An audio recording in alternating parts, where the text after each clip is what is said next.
Kalau sudah berhasil, sadarlah semua itu karena Tuhan. Sebelum berhasil, andalkan Tuhan. Kalau sudah berhasil, sadar itu dari Tuhan.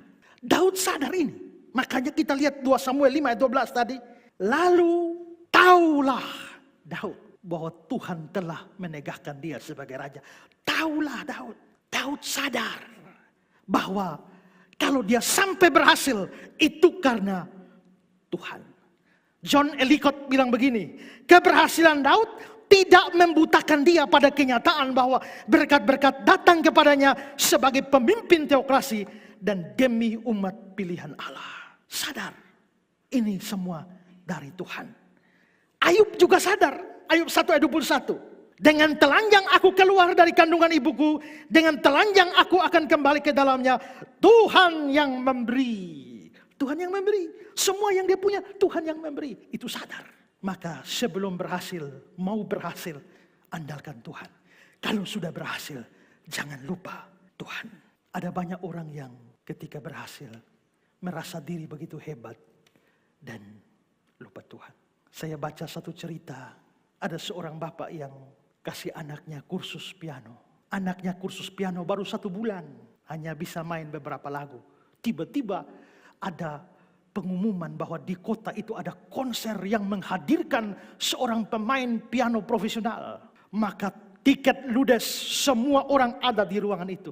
Termasuk si bapak itu ngajak anaknya juga ikut duduk. Dan sebelum konser dimulai, lampu redup seperti layaknya konser.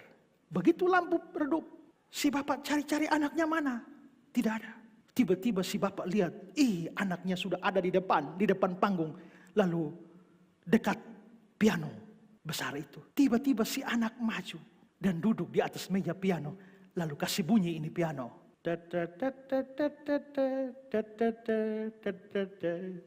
Twinkle twinkle little star. Lagu ini. Petugas lighting kaget. Pikir konser sudah mulai. Langsung angkat lampu sorot ke anak itu. Dan semua orang kaget bahwa bukan pemain itu. Tapi si anak yang hanya menyanyikan Twinkle Twinkle Little Star. Pemain piano profesional lihat anak itu kaget juga. Kok ada orang lain yang main? Anak kecil. Tapi dia tidak marah. Dia pergi ke anak kecil itu dan dia bilang bisa geser dikit. Lalu geser.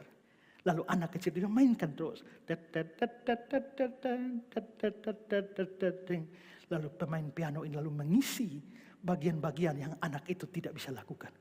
Akhirnya menghasilkan satu lagu yang enak sekali. Anak ini hanya standar. Tapi permainan piano itu menjadi hebat.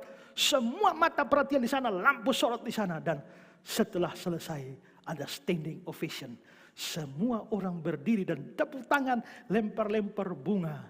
Lalu anak kecil itu tiba-tiba maju dan dia bilang, terima kasih. Saya tidak menyangka baru kursus 1 bulan. Ternyata sudah mendapatkan tepuk tangan yang luar biasa. Ini anak lupa diri. Dia tidak sadar bahwa dia bukan apa-apa. Itu menjadi bagus hanya karena ada pemain piano profesional di sana menyisipkan kemampuannya. Banyak kita seperti itu kan. Setelah sukses, setelah berhasil, kita berdiri seperti anak kecil itu dan merasa cukup hebat untuk mendapatkan semua ini. Dia tidak tahu ada tangan profesional yang membuat itu semua menjadi indah. Marilah kita sadar bahwa di balik kesuksesan kita ada Tuhan. Walaupun sudah tahu semua, tapi saya kira tetap menjadi ilustrasi yang baik. Ketika kapal megah pada masa yang lampau, yang bernama Titanic. Kapal yang megah ini, kapal yang boleh dibilang kapal mewah pada masa itu. Setelah selesai dan sebelum berlayar, seorang reporter bertanya seberapa amankah kapal itu?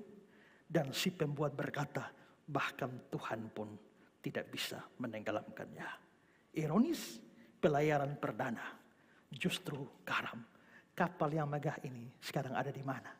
Ada di dasar laut dan hanya tinggal cerita, tinggal puing-puing. Itu adalah pameran kesombongan manusia. Daud orang berhasil. Semua kita juga ingin berhasil, ya. Tapi kita sadar kunci keberhasilan Tuhan. Mengandalkan Tuhan, supaya berhasil. Kalau sudah berhasil, jangan lupa Tuhan. Demikian juga pelayanan, keberhasilan dari Tuhan. 1 Korintus 3 ayat 6. Aku menanam, Apolos menyiram, tapi Allah yang beri pertumbuhan. Hamba-hamba Tuhan datang silih berganti. Hamba-hamba Tuhan melakukan tugasnya. Tapi pada akhirnya hanya Allah yang memberi pertumbuhan. Kalau begitu, mari kita andalkan Tuhan setiap hari. Bikin apa saja, jangan lupa berdoa. Setiap jam ya Tuhan, Dikau kuperlukan. Amin. Shalom saudara-saudara yang saya kasih dalam Tuhan Yesus.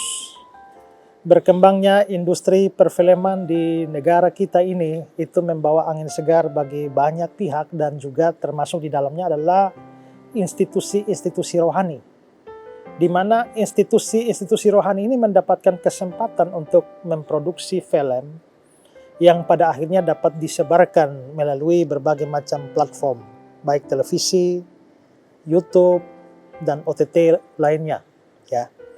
Nah, Pijar TV sebagai salah satu TV Kristen itu mempunyai sebuah tujuan untuk bisa menyebarkan berita Injil dan kebenaran firman Tuhan itu kepada lebih banyak orang dengan semboyannya menjadi terang bagi Indonesia.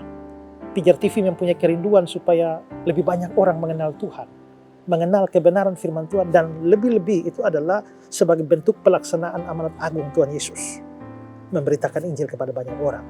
Nah, tentu saja memberitakan Injil itu bisa dengan berbagai macam cara. Tapi dengan berkembangnya industri perfilman ini, maka Pijar TV itu mempunyai kerinduan untuk memproduksi sebuah film rohani yang syarat dengan pesan Injil maupun juga pengajaran firman Tuhan. Karena itu Pijar TV bekerja sama dengan Yayasan Karya Bakti Esra Soru, juga dengan Gereja GKN Revival, dan juga dengan YGP itu berencana memproduksi sebuah film rohani pada bulan Desember yang akan datang dan diproduksi di Kota Kupang dengan judul Suatu Hari Nanti.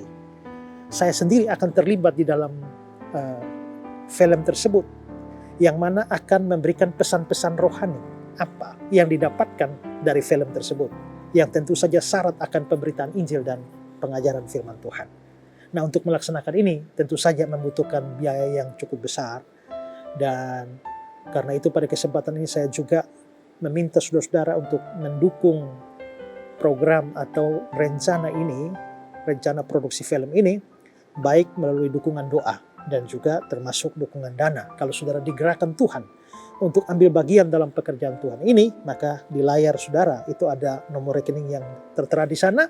Saudara bisa mentransfernya untuk memberikan dukungan bagi produksi film Pijar TV, Yayasan Karya Bakti Esra Soru, Gereja Kristen Injil Nusantara, Revival Kupang, dan juga YGP. Dan biarlah apa yang saudara berikan itu akan membawa kemuliaan bagi nama Tuhan, dan banyak orang bisa mendengar Injil, mendengar firman Tuhan, pesan-pesan firman Tuhan melalui film tersebut suatu hari nanti. Tuhan Yesus memberkati saudara sekalian. Shalom.